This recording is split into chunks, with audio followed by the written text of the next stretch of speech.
Welcome to the Kanonenzeitung, the Canonball Times. First episode in English, episode 12. Für alle, die Englisch nicht so gut sprechen, diese Folge ist in Englisch. In Zukunft wird es wieder auf Deutsch sein. This episode is with Jim Newman, who just visited me around 2 hours ago. Jim talks about the miracle of life and how it is impossible for me to enjoy the miracle of life. Me can never reach enlightenment, but paradise is already this. Something cannot be understood. Some stuff doesn't want to be understood. The me wants to keep fighting. It wants to establish its power. But ultimately, it can only fail.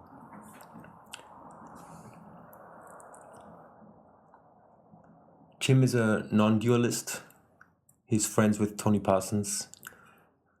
He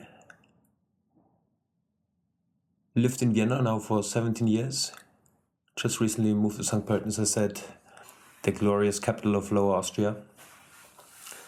Unfortunately, Michael cannot be here today. He has committed himself to the dirty business of 40 hours week work. But he's the one that introduced me to Jim's message.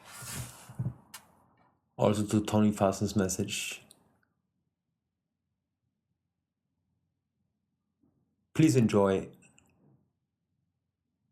1 hour talk on nothing and everything.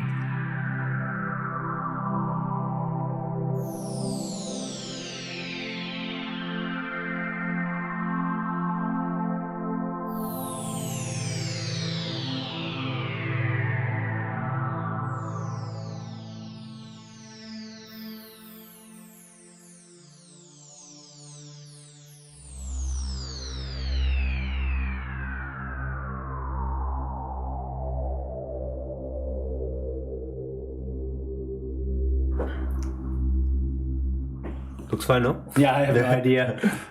No, I'll just check every once in a while. Yeah, right. I'll just turn my phone here to silent. So then, are you doing stuff in St. Pölten now? Yeah, I did. I had a couple of things in St. Pölten, but it hasn't continued, so. Yeah. I haven't done really any advertising for this. I have a list of email addresses that I keep writing emails to. And, you should put me on the list then. Yeah, okay. Yeah. And, well, that's been about it. I did some videos recently that I have on the internet. Yeah. You said you watched them both. Yeah, one like 6 minutes and one 20 minutes. Yeah, exactly, yeah. And when did you start this and what is it? I mean, I couldn't participate yet. When did I start? Yeah, like talking. Yeah. I guess it was a year or two ago. I don't know exactly. And here's a question like from Michael, because Michael can't be here, so I asked him yesterday if he has got any questions. Yeah. And he said because you don't charge anything, like there's no admission. Yeah. So is that well, there's a donation. Yeah. But he wanted to know, donation. Like, because there's some, there's this pure Advaita, like, fantasy that kind of say that charging for entrance is impossible because it's a contradiction or something. But this is not your motivation here. Absolutely not. No. No, I think you've got to be practical. Yeah. I mean, how are you going to survive if you do this full time? Yeah. Like some people, they have to pay the rent. Sure. So if you don't ask money, how do you pay the rent? Yeah. The apparent story continues. The only real illusion or delusion of the whole thing is the contraction of the I in it that thinks it has meaning and purpose. But the apparent story continues. Oh, okay, sure. Yeah, and so if you don't charge any money, how are you going to eat? Yeah. I mean, this is like maybe you know that from other Buddhist organizations. If you're living in India, there's a culture surrounding teaching and being a guru. A guru is a Hindu tradition. It's a religious thing. Yeah. So Advaita doesn't really even accept gurus or understand gurus. There's no guru in Advaita. But if you're in India and you're a guru, the society supports you. Yeah. In the West, there's no cultural system to support someone being a teacher or sharing a message. Yeah, that's true. Yeah, there's this, let's say, for example, in Vipassana, there's this idea that, I don't know, whatever needs to come comes, you know, in terms of donations, and that kind of binds you to the technique if you pay in advance or something. But I think that's not really relevant in non-duality, like just... Well, if you're going to talk, non-duality doesn't have anything to do with charging money or not charging money. Sure. Non-duality is a word that just describes a reality that can't be spoken. That's the reason the expression non-duality is a negative and not a positive. Yeah. Because you have to say it's not two. You can't say it is one, because it isn't anything. It is everything. Yeah. Yeah. Do you think there's a lot of connection to language? Well, to express it, I think some words are better than others. And there's certain things that it seems to me that when it's been recognized that there's no center, that certain things no longer arise, such as the idea that there's meaning and purpose, the idea that there's an I making decisions of free will and choice, that there's something that was ever born or something that ever dies, or that there's someone that becomes enlightened. Those sort of things just don't seem relevant to me anymore. I can't imagine someone who's recognized that everything is empty would be able to say that everything has purpose, or that anything has purpose, or that there is any good and bad. But as far as when you get down to fine things about saying whether there's consciousness or not, which is a discussion that people have, they can understand that somebody might say that this is consciousness. It doesn't seem that way to me. Consciousness seems to me to have a subject and an object, someone who needs to be conscious of everything for there to be consciousness. This doesn't seem like consciousness, but I can understand how somebody could say that. Because recently, like, I asked in a non-duality meeting, if, like, you know, let's say if there weren't any language, there wouldn't be any sense of separation anyways. But this person then said, no, it has nothing to do with that in a sense that you could even, let's say, if you grow up in an island alone without language, you could still, like, feel separate, and like this contraction or non-contraction has nothing, like, it's not so much linked to language that it wouldn't arise without it, you know? Right. So, like, this is the theory here, that, you know, that animals would not be able to feel separate, or like there is, like, the beginning language of the... Language is an expression of separation, not a cause of it.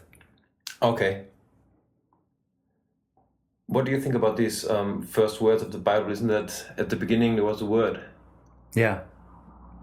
Is there any response to this? I mean, I don't know what they mean. You know, it was written in Aramaic, okay, translated into ancient Greek. I have no idea what they mean by the word. But the word isn't the separation. Words aren't separation. Okay. Words are an expression of separation. Okay. But they're not a problem. All right. The problem is the sense of separation, the feeling of separation, the sense of identity, the sense of contraction, the sense of a center. Yeah. That then has to deal with everything that's happening to it. It's a problem because there's no free will, and so you cannot change anything. The problem, the center. Oh, the problem of separation itself. It makes everything dissatisfying. The thing is that it's unreal. It's an illusion. It's not true. And so this illusion, this unreality, tries to then manage a world as though it were true, as though it were real, this contraction. So you've got an unreality trying to manage an unreality. It's life. Yeah. And there's a lot of I don't know what a good example would be, but it creates a lot of issues to try to create an illusion that's going to solve an illusion. Yeah. And the problem with the illusion is that it feels uncomfortable. Yeah. It feels dissatisfying. It feels as though there's something wrong. And most of the efforts of the illusion, of the contraction, are to satisfy or to get rid of this feeling that something's wrong. The problem for the seeker is the seeker. Mm-hmm. So the seeker is really looking for the disillusionment of itself, the loss of itself. Yeah. It doesn't know that, though. Yeah. But it's very, very powerful, no? This illusory entity. Yes and no. I mean, it's really nothing. In the end, it's really nothing. When the seeker is trapped in seeking, it feels very powerful, but nothing's happening. Yeah. It doesn't actually do anything. Sure, but it offers so many tricks. I mean, yeah. Let's say this message of non-duality is basically just everything is one. Not really. There's no duality. There's no duality. Yeah. It's rather simple, no? It's very. And the intellect can easily, like, if it's ready, accept it, no? But it finds nothing can accept it. Okay, but the intellect, the illusory intellect, can take it and transform it into a formula. People transform it into a formula. To another concept. Into a concept. Well, the fact is the me can't do anything else. Yeah. It can only believe or not believe. Yeah. It can't do anything else. And either believing and not believing has absolutely no effect. The fact is, the last thing I want, or the me wants, is the loss of myself, is to die. That's the last thing I want. And no matter how much I pretend I'm trying to find the end of my problems, which is myself, I'm not. Yeah. I don't want to die. I doesn't want to die. But I mean, it's more than that. I don't want to die because I couldn't even conceive of what it was like. I can't conceive of not being. Yeah. Yeah. Yeah. So even the concept of death has no reality with the reality of death. This is death. Yeah. Yeah.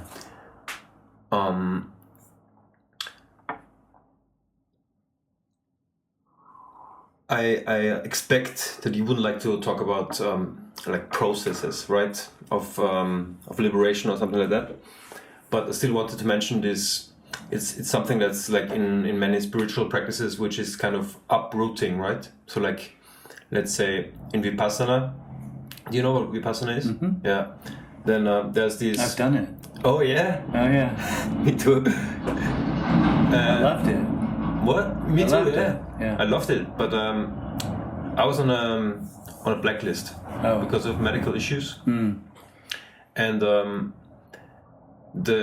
basically this doesn't only apply to me, but Vipassana says, if you meditate and you get to let's say to the point where you kind of, I don't know, like see through or something, then like even stronger issues come up, and then in my case I said you wouldn't be able to face it. You would like kind of try to defend it, run away or something, and then maybe jump in front of a train or something. So the concept here is in terms of liberation, death of the I or something, even something strong, even that feels even worse than before, comes up, and then that just goes by. But can you relate to this in terms of what you were talking about? Well, when the I is threatened, it often reacts to try to save itself. And so sometimes you could say there's a glimpse of reality, a glimpse of what is beyond the I, and the I will then come back and fight even more to survive. Yeah. That can happen. And the reason that I would say, and you're right, that there's no process in this, is because that would mean that there was something that could bring it about, or some process that one could implement to arrive at what is. The point is that this is already it. Yeah. This is it. Everything that's happening right now is it. Even the feeling that it's not it. Even the feeling that there's an I in it. is what is unconditional love expressing itself as contraction. Yeah, that's a knife to logic, no? I A knife to logic. you can't continue arguing then. But I'm like interested in. So I guess you would say like there's no time, no? Because there's no process, there's no time, right? There's no space in a sense. Well, there's two things. There's the appearance of time and space. We're talking in time and space. All right. And there's the reality beyond the appearance. The appearance is nothing appearing as time and space. But the reality is that there's no time and space. All right. So you can't basically say there's no time. Of course you can. You can. In reality, there's no time. There's an appearance of time. Mm-hmm. Okay, so there's an apparent time. Apparent time, yeah. But basically, okay, the apparent time can be understood by the intellect, but the absence of time cannot be. Right. Okay, that's nice.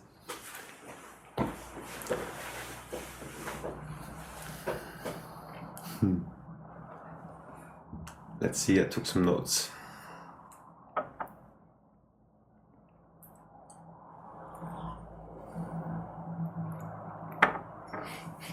You could say that this is the timeless appearing as time. Yeah.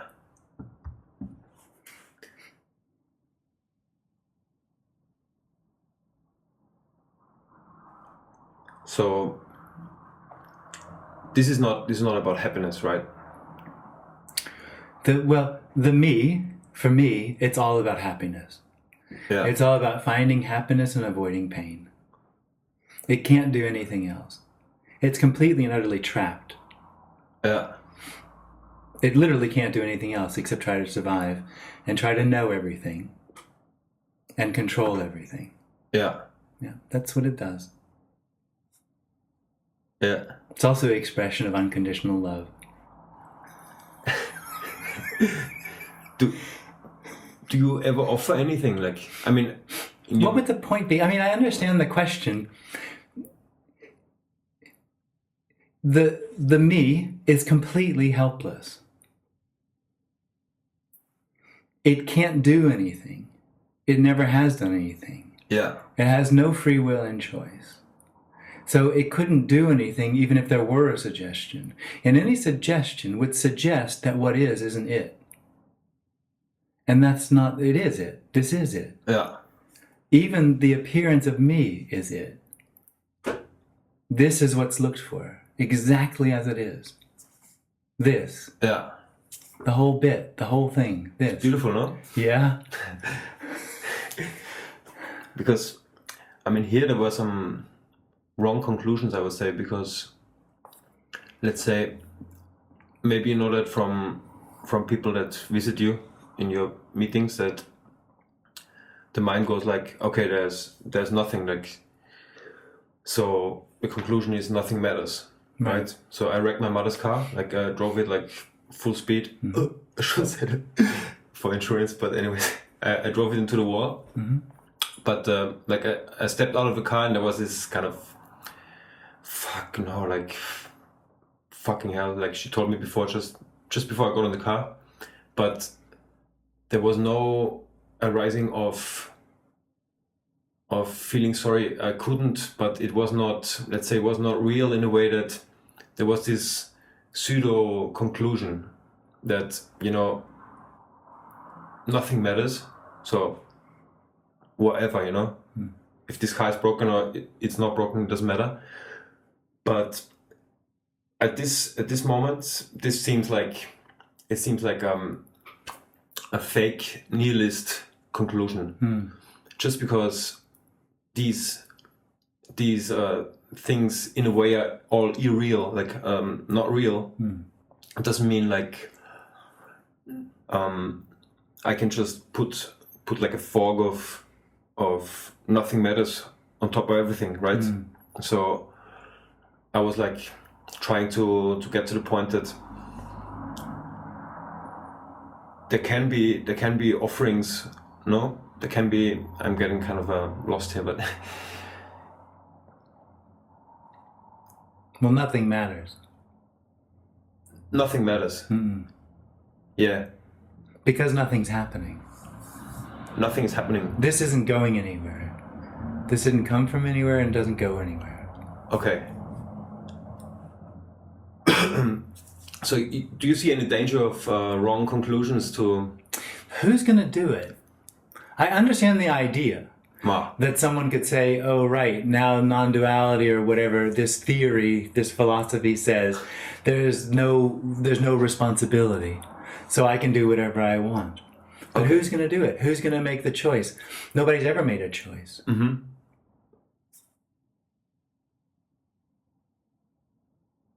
Okay.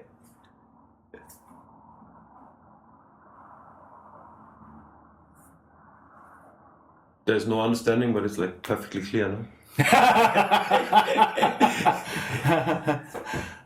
The brain is a system, a mechanism that takes all the information it has to come to the conclusions or to make the decisions or does what it needs to do. So it takes, if there's a problem in front of it, it'll take all the information it has. It doesn't have the ability to remove a bit of information or to add a bit of information. It takes everything it has and makes the decision. The person comes in afterwards and says, that's my decision. Okay. So in the appearance of the story, that's all that ever happens. The brain controls the entire story. The brain controls the entire story. Yeah. Okay, but the brain is not the self, right? No. The story is an appearance. The brain is an appearance out of nothing in the story of what's happening. The contraction, the me, is the only complete illusion. Has no function whatsoever. So when people say like, if I hear your message, the classic thing, like then I will just lie on the couch and do nothing. Well, the first thing, it's not my message. And second off, trying to do nothing isn't what I'm saying. Trying to do nothing is me trying to do nothing, trying to get somewhere. Yeah. And what I'm saying is there's nowhere to get. Yeah. And me can't get there. Me is always on the road to somewhere. Yeah. Me's always looking for the solution to itself.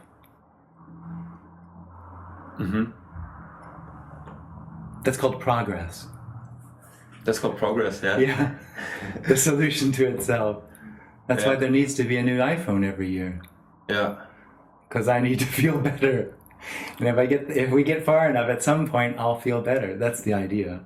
Yeah. Did that ever work for you? Well, no, yes and no. It's the same for everybody. You know, you work for something, you want something, you get it, and for a day, a week, a minute, it feels better, and then it doesn't anymore. Yeah. And then you need the new thing. Yeah. So was there ever this kind of thinking here, like that you need to like progress in your job and to, I don't know, prove to your friends that you are... The person has no possibility other than trying to find what it wants outside of itself. Yeah. There's no other hope. That is its hope. Yeah. Is to find what it wants outside of itself. Because it, for itself, feels incomplete, unfulfilled. Yeah. So what would you say about Vipassana now? Or don't you want to like... No, it's fine. Vipassana is great. I enjoyed it. Nothing solves the problem of me. That's just like there's no answers to any of the questions of me, such as why or how. That just doesn't come up. So Vipassana is not going to help solve the problem of I, but, you know, I enjoyed it. Would you ever do it again? Probably not.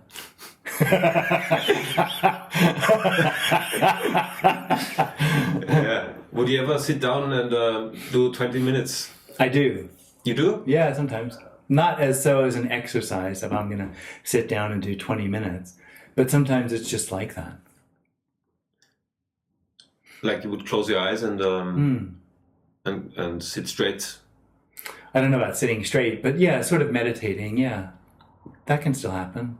Oh yeah, that's a surprise now for me. Yeah, I'm not looking for anything though. yeah, that's nice. So, is there any techniques for the mind that that you could say anything about? Like, you know, there's so much happening. Like the law of attraction is a classic thing, right? And there's this guy that's called the Iceman. The Iceman, he has like a special breathing technique. Maybe you heard about him, Wim Hof. And he sits like in the Antarctica without the shirt, and he injects himself with viruses. Oh, and he just has a slight hiccup, like, and he says like mind over matter, right? So he offers a great package, so you can learn this and take like an ice bath and kind of develop your mind and make it really sharp and really resistant. Is that kind of a contradiction to not having a free will, or is that? It's not a contradiction to having free will. But it's not going to lead anybody to. There's no process to get what the me wants, to find what is, to find this. Yeah. Every effort the me makes denies that what is what's looked for, and confirms the concept of feeling that the person needs to do something to find what it's looking for. The problem for me is that this is what it's looking for. Exactly what's happening. Yeah. There's no way outside of what's happening. So there's no way to get to what's happening. Everything that happens is what's happening. The problem for me is it can't recognize it. It's too simple. It's too direct. It's too immediate. Yeah. So it's always looking for a solution for itself, and thereby overlooking what it's looking for. So there's no observer here. Okay. I mean, would you like sign that? Yeah, no, there's nobody in here. There's nobody doing anything. And there's no polishing the mirror or something? Polishing the mirror. You mean as an action to polish the mirror? I mean, there's this metaphor. There's no mirror to polish. Yeah. I think that's probably Buddhism. Yeah. I'm sure you make a difference between Zen and Zen Buddhism, right? No. A religion's a religion. A religion is hope. Yeah. Hope that all concepts that I can do something to find what I want are efforts at surviving. Are the efforts for the me to find something that'll make me finally happy and survive. Yeah. Maybe that's just another concept, but for me it's somehow there's some Zen message here from your side. Okay. But maybe help me. Like you said, you were studying some Zen text someplace, no? Okay. Or did you? I have read Zen. And is there anything to say about Zen then? There's some, original Zen teachers, like in a lot of the original people in religions, that say very much what this message is saying.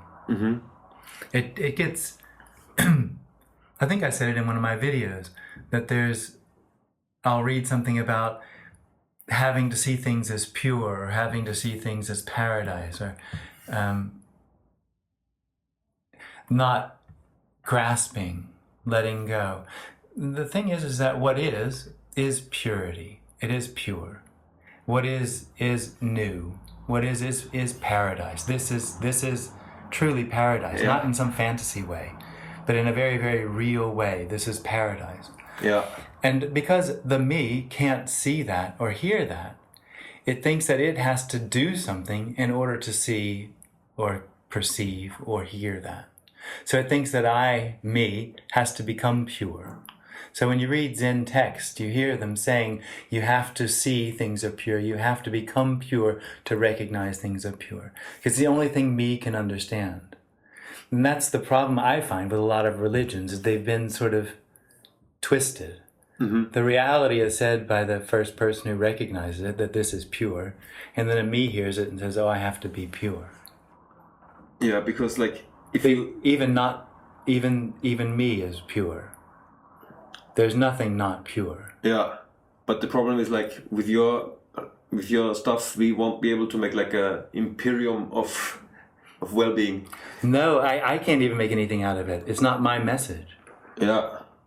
Has nothing to do with this at all. It's everything already. Yeah, it's ungraspable. Well, thank God. Thank God.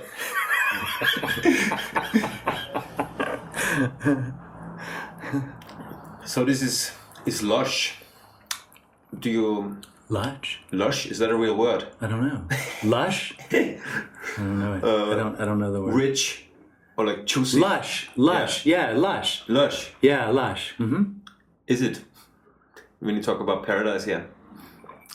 Yeah, you could say lush. I wouldn't say lush. That wouldn't be a word for me, lush.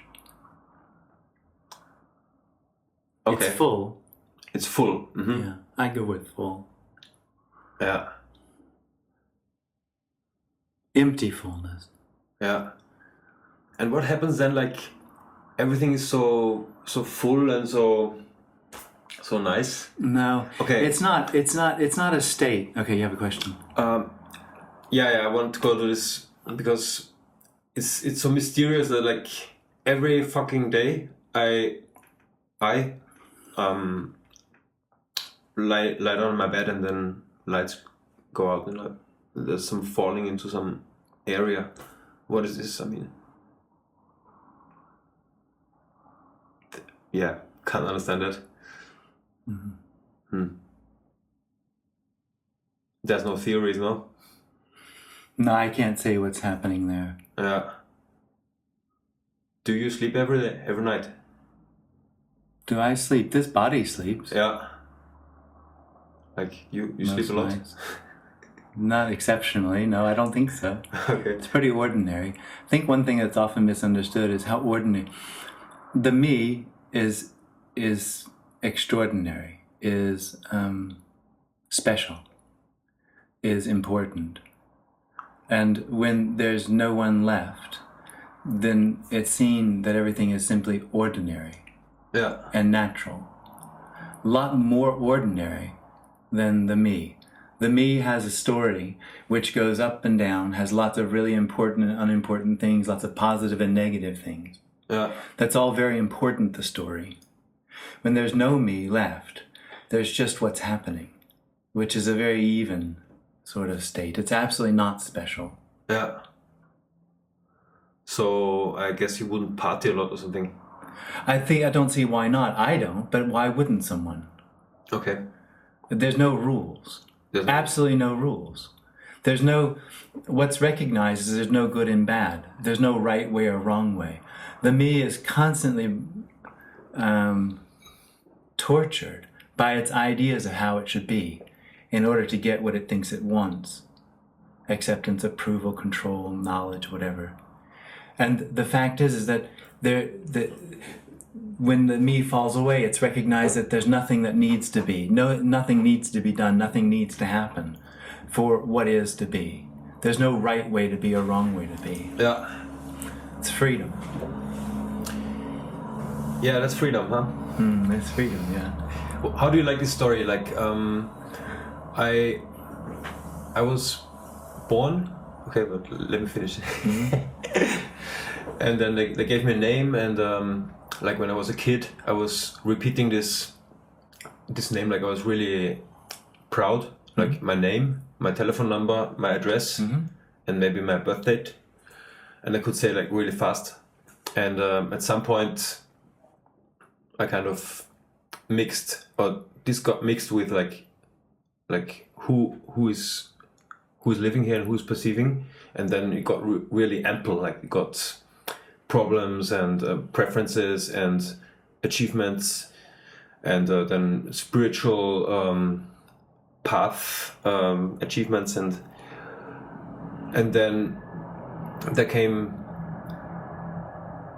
a message of death, and then the dream collapsed. How would you like that story? I don't know what the question is. How would I like that story? Now, what do you say about this story? Like this, just the story is to simplify this. Well, what you'd have to do is that when the dream collapses, it's recognized there's no story, and there never was one. There never was an I. Yeah.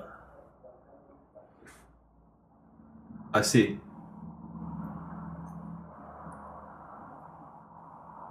So the beginning of a dream and the end of a dream is What's recognized is there never was a beginning and there never was an end. There's only what is. Okay, so there's no vision of your own life as an apparent dream in apparent time. Like, well, I don't have a life. There's no one here. But there's only what is. Would you be able to tell me about your biography? Yeah, I could. Mm-hmm. There's an apparent story. Okay. Mm-hmm. But it's just not yours. There's no one who has a story. There's an apparent story, but it's not any bodies.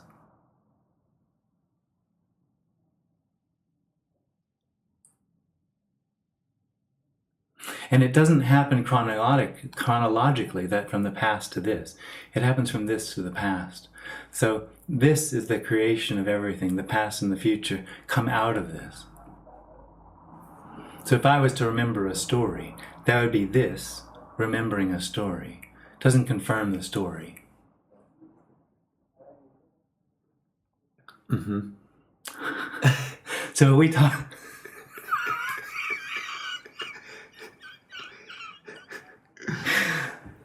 So if we talk about meeting on the street, that is a memory of meeting on the street. It doesn't prove we met on the street. Is that possible to understand? Yeah, it seems very logical to me. Okay. It doesn't seem... It seems like a completely different... The concept seems like logical, like one could understand the concept.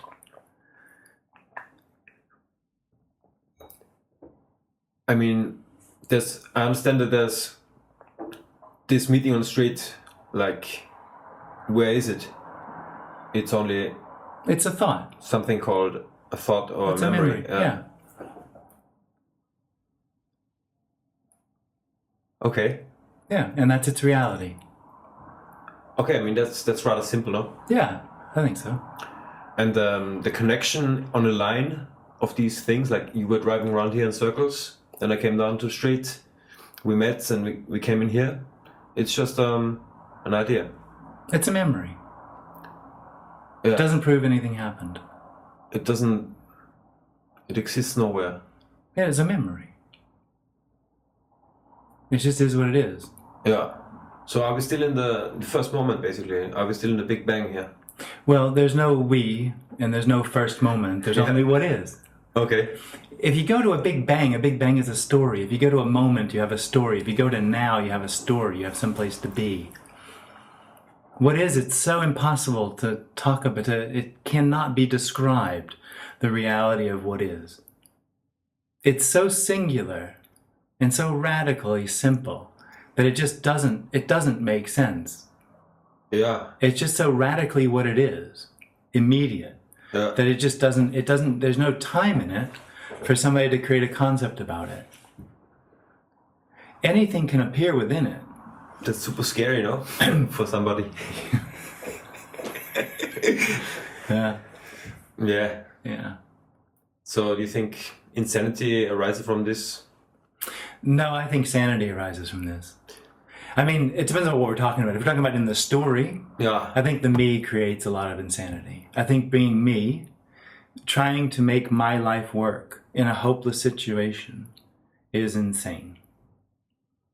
Can we make some statistics then? No, I don't think so. But this, I think the recognition of this seems to get rid of a lot of neurotic impulses. Yeah.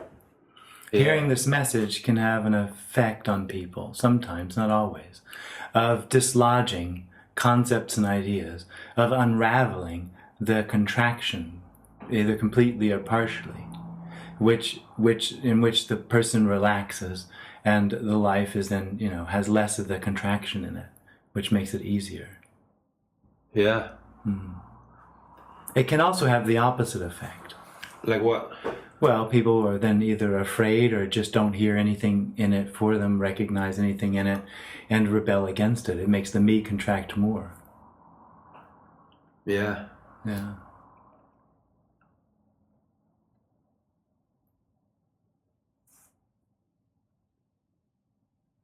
Yesterday I met a friend, and she said, because I told her like I was gonna do this interview, and she said, yeah, everybody needs something to hold on to. And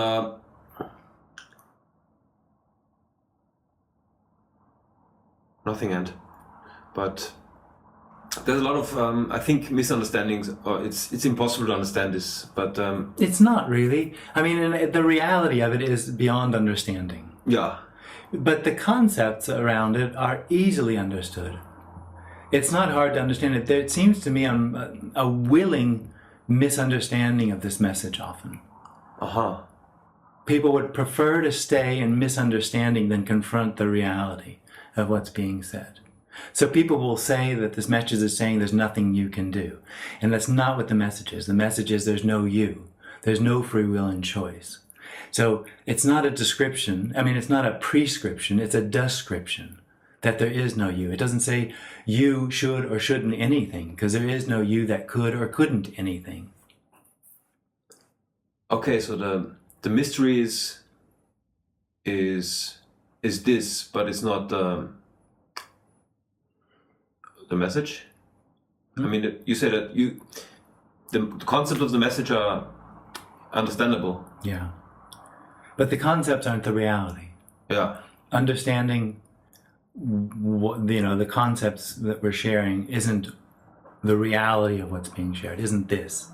Yeah. This is beyond concepts. And it's when I say this, I'm literally talking about what's happening right now. Yeah. This is exactly what is being looked for. Yeah. This is it. Really. Yeah. Nothing's hidden. There's nothing hidden. Yeah.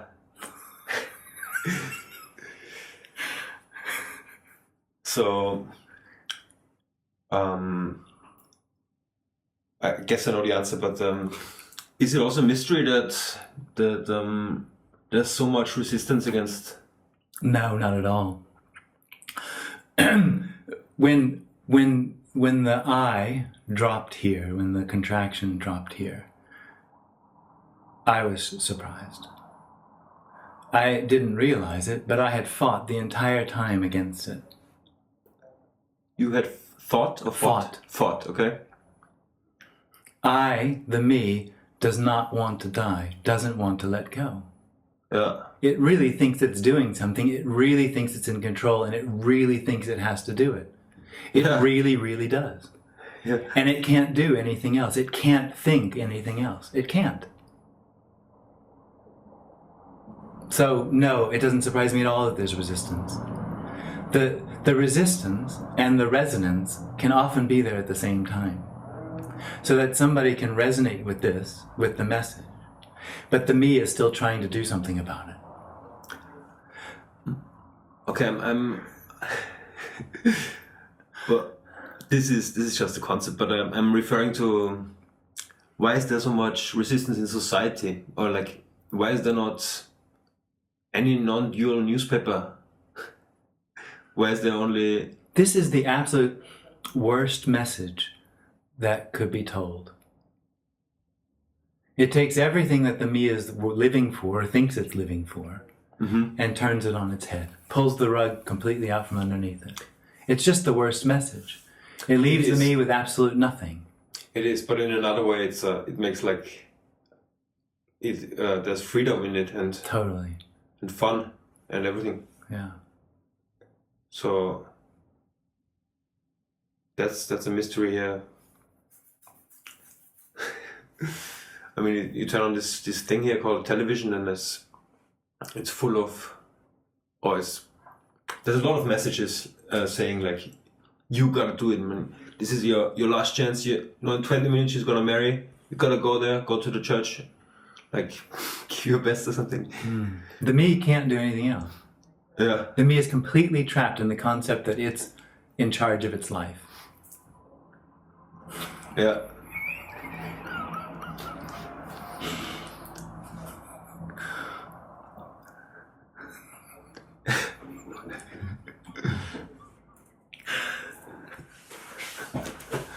Do you want another coffee? Yes, please. I'll just press break here for 1 second.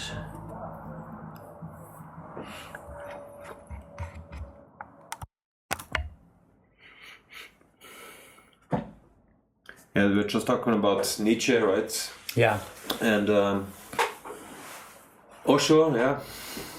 Is there anybody that you follow? Is like, let's say. Well, one part of my story, which was really powerful for me, was having an awakening by being with a spiritual teacher. Whoa. And as part of the awakening, or what was recognized in it, was that there was no connection between anything I'd ever done and the recognition of what is, the reality of what is. But that feeling went away. That awakening left. And this teacher I was with had a teaching, had a way to get there. And although I had seen that there was no way to get there, I'd also not known before, or never recognized before, the reality of everything. So I thought, well, maybe the teaching is something I also don't recognize. Maybe there is a way to get there, and I just don't know it. Uh-huh. So, because I had no other choice, I didn't know what else to do. Because after the awakening for me was the recognition of what I'd truly always been looking for. It sounds cliche these days, but it really was exactly what it was for me. And there was nothing I wanted any more than that after it happened. And so because he said, this will get you there, I started to do everything he said. And I did that for 15 years. Yeah. Oh. I mean, really intensely. I was really a good disciple, I guess you'd say. What kind of technique was that? It was really everything. He just suggested everything. From meditation to dealing with the emotions to... Nutrition? Very little nutrition. Mm-hmm. With, but relationships. Like forgiving your parents in or something? life. Forgiving your parents probably was in there somewhere. Forgiving everybody? Something like that, yeah. Yeah. Basically what it was a teaching about how to become enlightened. It's an offer. A lot of it's on offer these days. Personal enlightenment. If you do this, you will become enlightened. Which is exactly what I want. Wants to become enlightened. Yeah. Wants to have life and be unaffected by it. Wants to have everything, mm-hmm. and be unaffected by everything. So permanent bliss, knowing everything, becoming like God. That's what me wants. Yes. Be still and know that I am God. There's no worse message than this, what Tony Parsons says, like, maybe it won't happen, maybe it happens, like, you can't do anything. That's absolutely terrible. For the spiritual seeker, no? It's like... It's hopeless. It's hopeless, yeah. Do you like this mantra of hopeless, meaningless, helpless? Nothing helps. Yeah. So a mantra wouldn't help.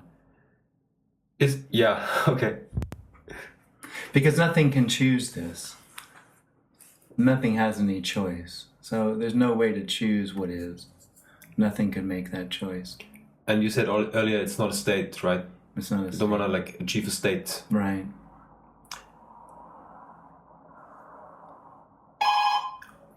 Would you also talk about separation and non-separation? Separation and non-separation. Well, separation is... I don't know who this is. Can I ignore this? Somebody's come to your door, right. Let me just check quickly through the window.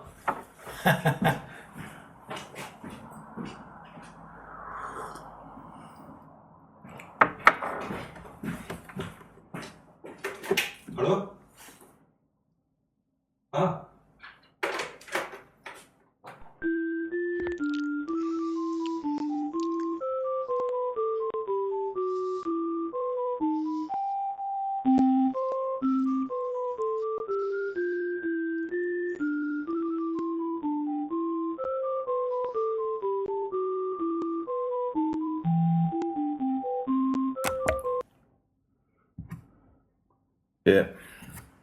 Is there any culture that you enjoy living in? I don't know, it's like... Well, there's no one here. Or let's say, is there any... This is just mind games, but it just comes up, so let's just let it go. Is there any difference among cultures as to being super separate or non-super separate? Maybe. I don't know. I've never thought of it. Like, is Indian society less separate than Austrian society? I don't guess it really matters, because even hearing this message, there can be a minimizing of a contraction. But as long as there's one there, the whole story is completely intact. The whole idea that something was born and something's going to die is still there. The whole idea that I'm here and I have a life that's happening to me and I have to take control of it and do something to make it work is still there. So you're saying there is a real difference. I mean, there is a point where this is just not happening anymore. Absolutely. Yeah. Absolutely. What's recognized literally is that it never happened. Yeah. Nothing ever happens. But there's a point where, like, there's no flickering coming back, no... Well, at the same instant that it's recognized that nothing ever happened, it's recognized that it never did happen. So there never was a me. So there's nothing to come back. Yeah. There never was me. Yeah, it's impossible. Nobody was ever doing anything. Nobody ever did. It was a complete illusion. Yeah. So is there any Muppets there in coming back and, like, trying to establish again, ever? That would indicate that it had at some point some reality. It never has had reality. There is no reality to the contraction or to I.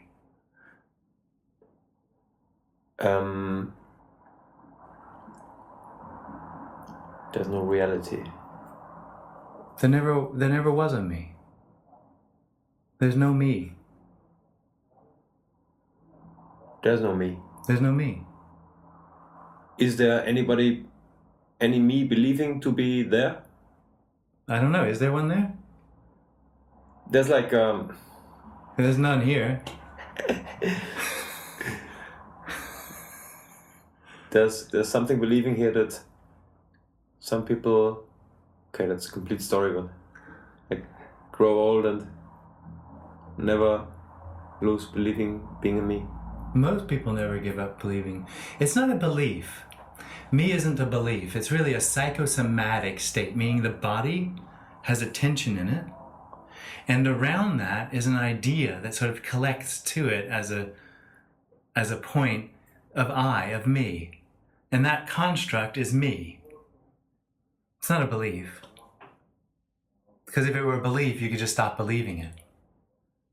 It's not a belief. Yeah, it's not a belief.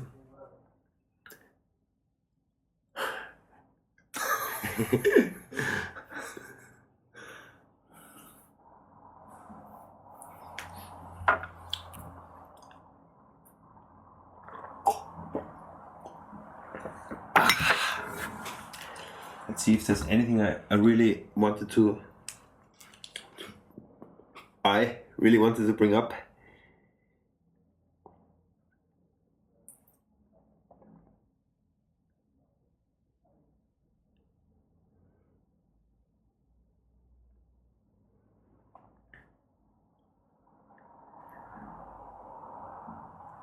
What do you think about this embrace feelings thing? The me is desperate for a way to find what it's looking for. The me is never satisfied, is never content, always feels that something's wrong. And it always feels like it has the power to do something about it. So I embracing my feelings, I loslassen, I doing any of these things, I becoming enlightened are all ideas that I have that seem to be the solution to the problem of myself. Yeah. Yeah, I mean, There's no solution to me. there's no solution because there's no problem, no? Because it's unreal. It's an illusion. An illusion can't dispel an illusion. I mean, there's no danger, no? Of what? There's no danger here. Well, I don't know what you're talking about. Sticking your finger in a light socket is dangerous. Yeah. No, but that's a me dynamics, let's say. You can't do anything in a way because there's no you. Yeah, there's no opportunity, and in a way there's no danger, let's say. You could say to the me saying I have to this and that, because the me believes like if I don't do it then nobody will, Yeah, it thinks it controls things. It thinks it's done things. and it's kind of true, like nobody will. Nobody ever has, though.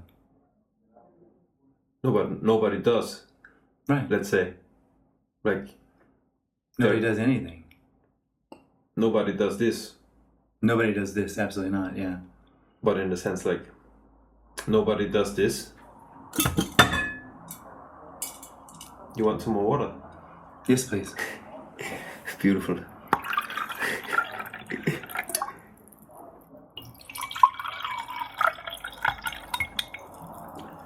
So no goals, huh? Is there any goals? Because let me tell you another story. I've been to Ireland. That's where when I finished my studies, I went to Ireland. I got some good jobs at Google and eBay, blah blah blah. Then I inherited some money, and I went somewhere else. And now I came back to Ireland, and people tell me like, you gotta have goals, otherwise you're fucked. So, do you have any goals? There's no one here. Is there any goals? Does nobody have any goals? Not in that sense of Not in that trying to sense. find happiness.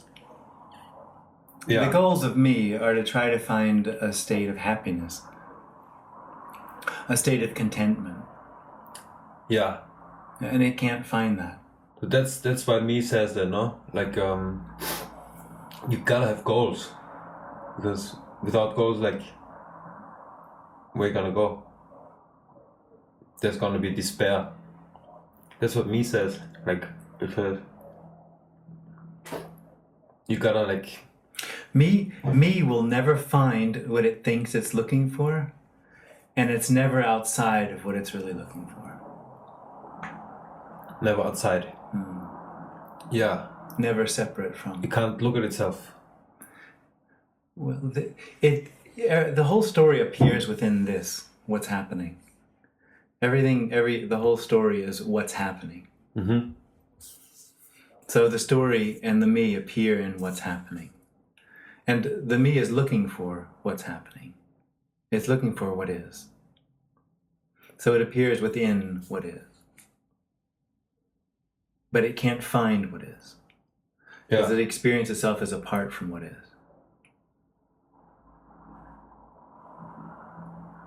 So could you also then ultimately is looking for its own death? Absolutely. Yeah. Its biggest fear. Does it not also have like an instinct that that's the place it belongs? Absolutely not. No. No. It wants to like survive forever. Absolutely. Okay, but then how come? Okay, so could you say there's like different forces, like the me force, and then like its impossibility, like in reality, to survive. So that's why it collapses. Like why, let's say for example here, there's a few people that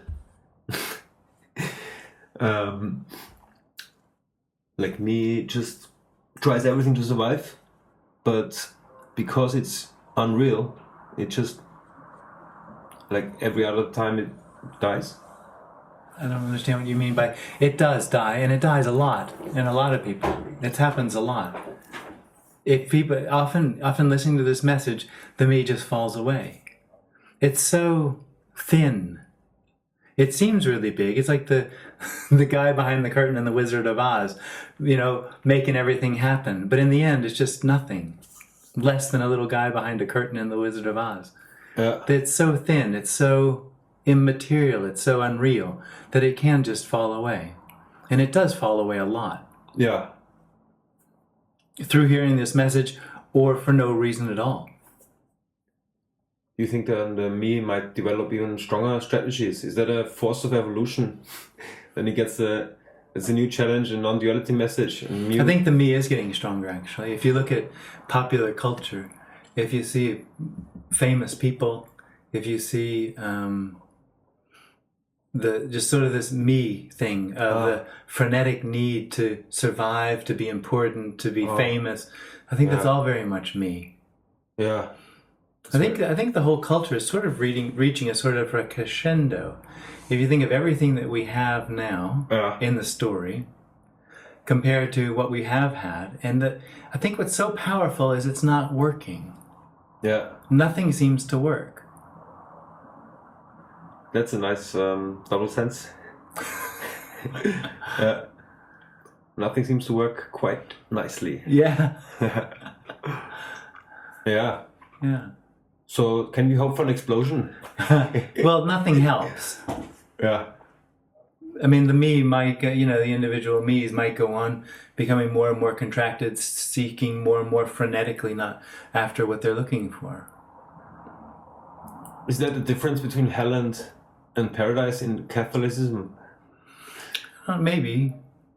I think, simply being me, not knowing anything else, doesn't have to be that disturbing. The most disturbing thing is after an awakening, when it's recognized what's really happening or what's real, and then not having that or not being that, being a me and recognizing that me isn't it. I think that's probably the worst place to be. Simply being a me, you just sort of are doing what you do, or apparently trying to live your life. Yeah. So the me with being while being threatened, that's the worst place.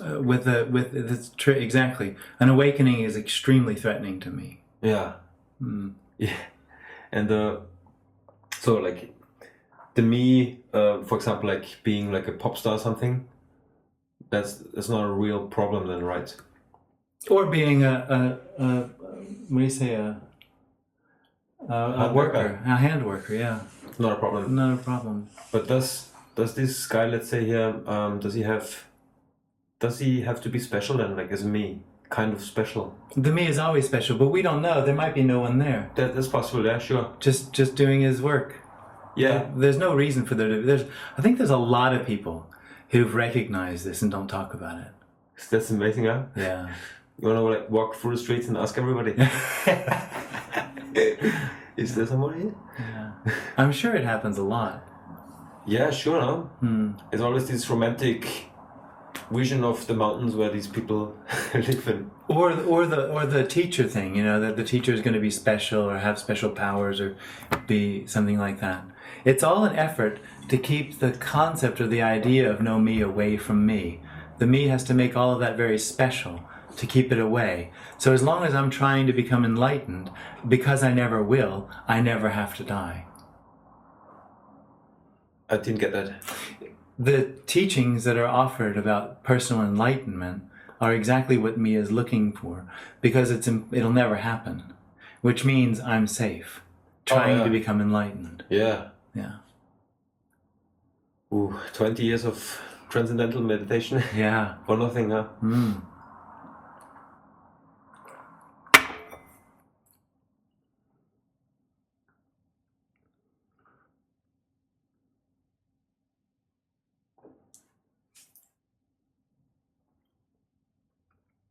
Is there any difference in females and males perceiving this? I don't see why there would be. Or In reality, there's no difference. Yeah. What is isn't male or female. Yeah.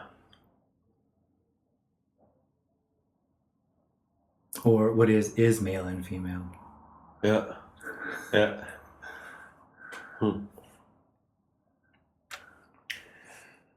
Is there anything else that you want to ask me? Well, anything else I want to ask you? No. No, I'm good, but thanks. So, thank you very much. Yeah, thanks for the interview. Maybe we can put your newsletter or something underneath the My website. podcast. Okay. Yeah. Is there anything that people can learn from this? No. No? No, it's all a loss.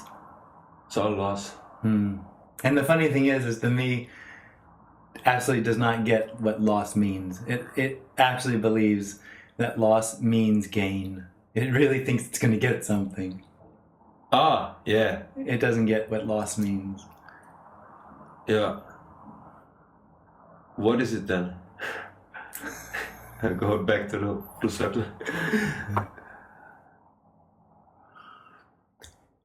It's a nice miracle. It is a miracle, isn't it? It's incredible miracle. I know. Yeah. Awe. Just awe. Yeah. No more words. Thank you. Thank you. Bye bye. Bye.